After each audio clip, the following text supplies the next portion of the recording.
ជំនាញចេញវីដេអូទាំងយប់ដោយសារតែឥឡូវនេះខ្ញុំកំពុងតែចេញវីដេអូថ្មីក្នុង page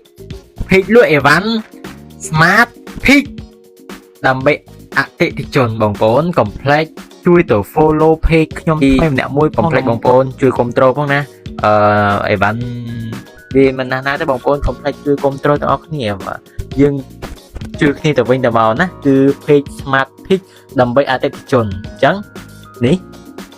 ហើយថ្មីបងប្អូនកុំភ្លេចជួយទៅ follow ហើយអានេះ page ថ្មីបើអញ្ជាក់មកបងប្អូន page ថ្មីហើយខាងលើនេះគឺជា page ចាស់ page ធំមាន2 page មិញរទ្ធីមួយហើយនិងមិញចរាយមាន2 page មានរទ្ធី40k follow អញ្ចឹងវាច្រើនដែរប៉ុន្តែ page មិញចរាយហ្នឹងវាមាន 18k ឥឡូវនេះអញ្ចឹងឥឡូវ page នេះខ្ញុំបង្កើតថ្មីនេះគឺ Smart Pick ដើម្បីអតិថិជនហ្នឹងគឺសម្រាប់តែផុសលក់អីវ៉ាន់ផងនៅបងប្អូនកុំភ្លេចជួយ